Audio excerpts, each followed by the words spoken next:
Welcome to this week's edition of Coach Prep. Coach Don and I are here in the Cherokee Batting Range podcast studio getting ready to record episode number 144. Got a really fun topic for you today. We're going to talk about when is too much too much? When is too much too much? Before we get into that, though, let's talk about the Anderson Bat Company.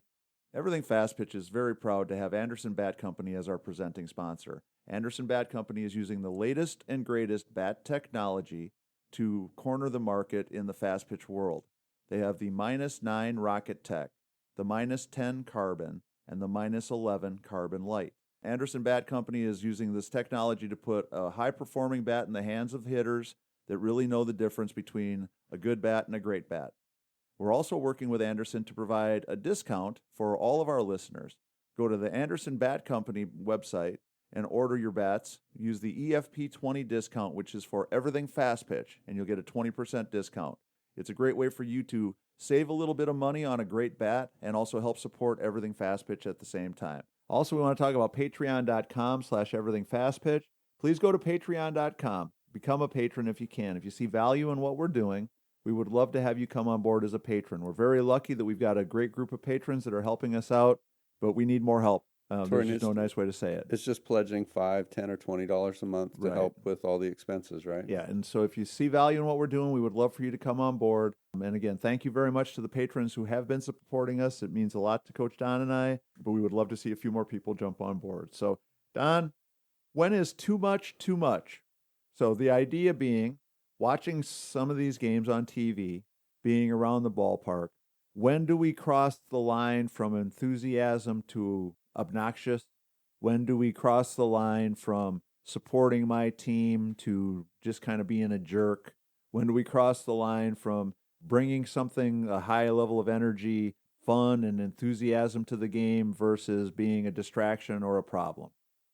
Yeah, that's interesting. I know, as we watch our youth group anyway, there is a big spectrum there. There's, Right. From the music, unruly fans, to getting after umpires, and you're seeing a whole big spectrum of that enthusiasm and the too much that you're talking about. Right. I like a day where we go out there and we kind of forget that the umpires are even there because they do a good job, and everybody just has a good time watching the kids compete and have individual successes and have group successes as a team. And to me, that's the whole joy of it. When there's events that pull away from that, is when it saddens me when we're upset because of a parent. Our focus goes over to what a parent or a group of parents are doing, or what the umpires are doing, or the crazy kick the dirt coach, or the kids, or whoever. So here's the example that I can't help but thinking about. I've always been a Vanderbilt baseball fan. Right. Got a chance to get to know those guys when I was coaching at Tennessee Tech. I think Corbin's one of the best baseball coaches there are.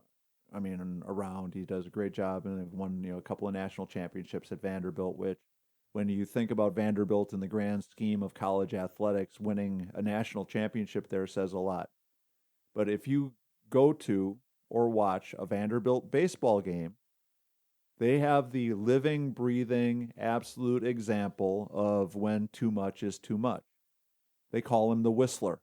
Okay. And on every pitch, all game long, he's got the ability to let rip 3 super loud, like it sounds like he's got like an air horn kind of whistles. And he never misses a game. Never misses a game, never misses a pitch, never misses an opportunity to be too much.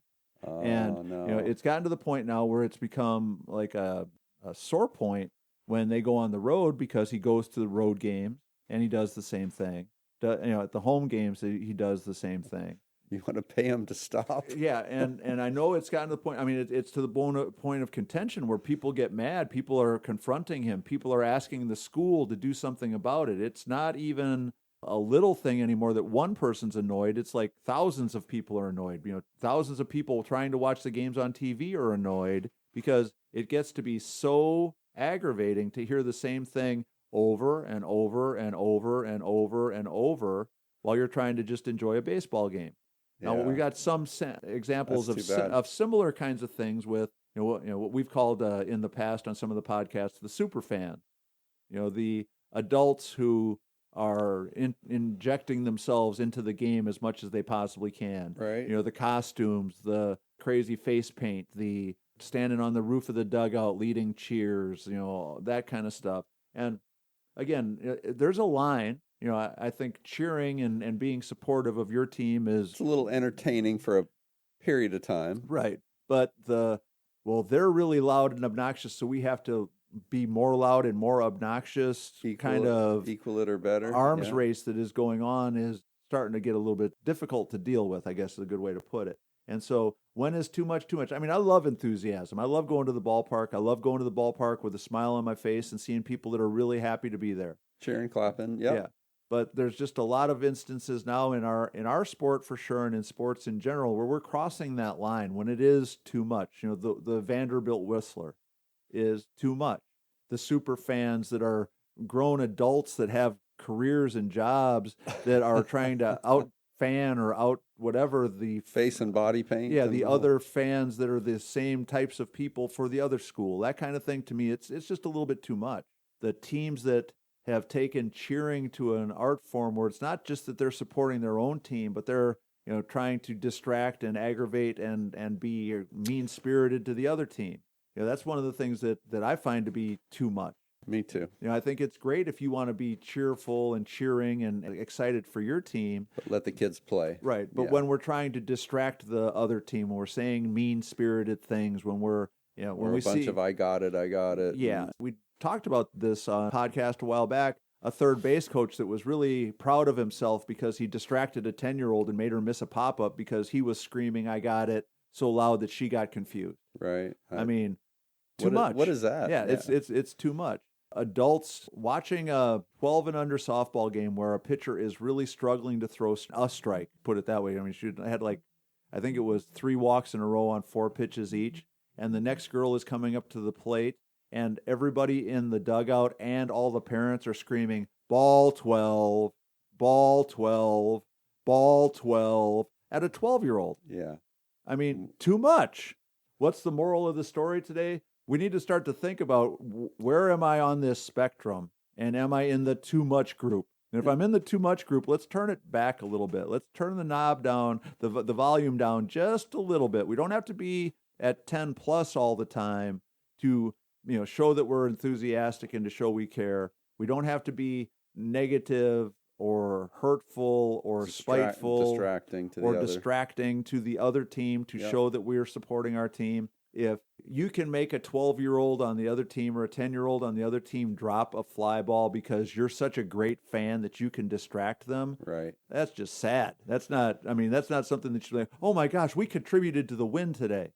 It's just unfortunate. No, I think that is sad, Tori, and I'm glad we're talking about it. And we can control what we do. Right. And we can communicate with our parents and our group of how we're going to conduct ourselves. And if everybody does it, then we're going to get back to a normal. Well, and here's a story that I think kind of puts this all into perspective. A good friend of ours, I was in the other dugout coaching against in a game, and kind of a situation like what we're talking about happened. One of our players got very close to that other team's dugout, and one of the players sitting on a bucket in the dugout yelled out, I got it. And that coach promptly kicked the bucket right out from under that girl and dropped her on her butt and said, we're not doing that stuff here. Right. Leave the names out of it, but when I saw that, I knew for sure this is somebody that's going to be my friend and somebody that I have respect for, because just like that, guess what was solved? That team was never going to the too much category ever again, because just like that, by dropping her on her behind because the bucket that she was sitting on wasn't under her anymore, solves the whole problem. Right. Now, who in today's game is that person? Because that coach now probably would get fired the next day for some kind of abuse. Yeah, for some sort of a bucket abuse and humiliating the player and all that kind of stuff. But who's going to be the person to take a stand now and calm the waters? When we start to get to be too much, let's be that person that can, step in and say, well, how about we just cheer for our team today?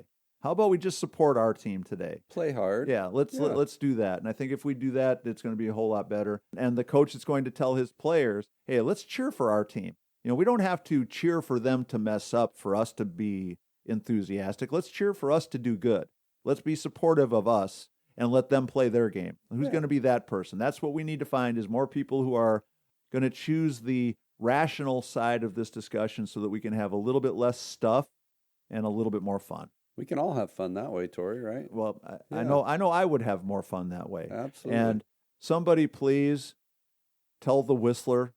Go fund me. You hate to wish anything bad on anybody, but there's a guy that needs like laryngitis or something. Yeah, let's get him an NIL deal and send him to some other sport. Opponents. Yeah, let him be a curling fan. There you go. Yeah, or some other sport. But so anyhow, so Don, that's going to wrap up number 144. Listeners, please send us ideas if there's things that you would like us to talk about. Coach Stan does a great job of coming up with ideas for us to talk about in a lot of these. And we've been getting a lot of feedback recently from listeners, but we would certainly love to hear from you because we want to talk about stuff that you're interested in. Bring on the ideas, yeah. Yep. And make sure you support our sponsors, the Anderson Bat Company and patreon.com/everythingfastpitch.